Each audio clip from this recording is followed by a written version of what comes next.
നമ്മളിന്ന് വന്നിട്ടുള്ളത് വരിക്കച്ചക്ക വെച്ചിട്ടുള്ള അടിപൊളി ഒരു പായസത്തിൻ്റെ റെസിപ്പിയുമായിട്ടാണ്. അപ്പോൾ അതെങ്ങനെയാണ് തയ്യാറാക്കുന്നതെന്ന്. അപ്പോൾ അതിനായിട്ട് ഞാനിവിടെ ചുവട് കട്ടിയുള്ള ഒരു പാത്രം വെച്ച് കൊടുത്തിട്ടുണ്ട്. അതിലോട്ട് 1 ടേബിൾ സ്പൂൺ നെയ്യാണ് ചേർത്ത് കൊടുത്തിട്ടുള്ളത്. നെയ്യൊന്ന് ചൂടായി വരുമ്പോൾ നമുക്ക് അരിഞ്ഞു വെച്ചിരിക്കുന്ന തേങ്ങാക്കൊത്ത് ഇതിലോട്ട് ചേർത്ത് കൊടുത്ത് വറുത്തെടുക്കാം. അപ്പോൾ ഇതൊന്ന് ഗോൾഡൻ കളർ ആകുമ്പോൾ നമുക്ക് നെക്സ് കൂടെ ചേർത്ത് കൊടുക്കാം. അപ്പോൾ മുന്തിരി ഉണ്ടെങ്കിൽ അതും കൂടെ ചേർത്ത് കൊടുക്കാം. ഞാൻ മുന്തിരി ചേർക്കുന്നില്ല. അപ്പോൾ നമ്മുടെ ചാനൽ ആദ്യമായി കാണുന്നവരാണെങ്കിൽ സബ്സ്ക്രൈബും ലൈക്കും ചെയ്ത് ഒന്ന് സപ്പോർട്ട് ചെയ്യണേ. ഇപ്പോൾ വീഡിയോ കാണുന്ന പോലെ ഗോൾഡൻ കളർ ആകുമ്പോൾ നമുക്കിതൊന്ന് കോരി മാറ്റി വയ്ക്കാം. അപ്പോൾ ഞാൻ ചക്ക കുറച്ച് ഞാൻ അരയ്ക്കാനും എടുത്തിട്ടുണ്ട്, കുറച്ച് ഞാൻ അരിഞ്ഞും എടുത്തിട്ടുണ്ട്. അപ്പോൾ 2 രീതിയിലാണ് എടുത്തിട്ടുള്ളത്. അപ്പോൾ ഇതൊന്ന് മാറ്റിയതിന് ശേഷം നമുക്ക് അരിഞ്ഞു വെച്ച 1 കപ്പ് ചക്ക ഇതിലോട്ടിട്ട് റോസ്റ്റ് ചെയ്തെടുക്കാം. അപ്പോൾ ഇത് റോസ്റ്റ് ആവുന്ന നേരം കൊണ്ട് ഞാൻ എടുത്തു വെച്ച ചക്ക മിക്സിയിലൊന്ന് അരച്ചെടുത്തിട്ട് വരാം. ഒരു 10 15 വലിയ വരിക്കച്ചക്കയുടെ ചുള ഉണ്ടെങ്കിൽ നമുക്ക് 7 പേർക്ക് കുടിക്കാനുള്ള പായസം പെട്ടെന്ന് തന്നെ റെഡിയാക്കി എടുക്കാൻ പറ്റും. ഈ സമയം കൊണ്ട് ഞാൻ അരച്ചെടുത്തിട്ട് വന്ന ചക്കയുടെ കൂട്ട് ഇതിലോട്ട് ചേർത്ത് ഒന്ന് റോസ്റ്റ് ചെയ്തെടുക്കാം.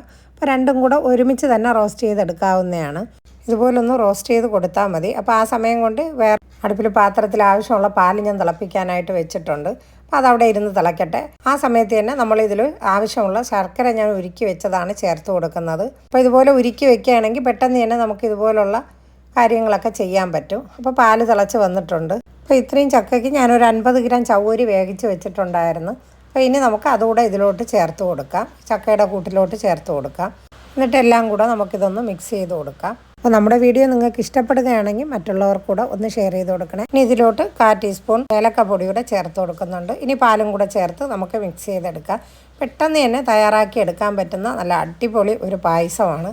അപ്പോൾ ഇതുവരെ തയ്യാറാക്കാത്തവരുണ്ടെങ്കിൽ ചക്കയെല്ലാം കിട്ടുമ്പോൾ ഇതുപോലൊന്ന് ചെയ്ത് നോക്കണേ. അപ്പോൾ ഇത്രയേ ഉള്ളൂ പായസത്തിൻ്റെ പണി കഴിഞ്ഞ്. ഇനി നമ്മൾ വറുത്ത് വെച്ചിരിക്കുന്ന നട്ട്സും തേങ്ങാക്കൊത്തെല്ലാം ഇതിൽ ചേർത്ത് കൊടുക്കാം. അപ്പോൾ നമ്മൾ ആ പായസം ഇത്ര പെട്ടെന്ന് തന്നെ റെഡിയാക്കി എടുക്കാൻ പറ്റും.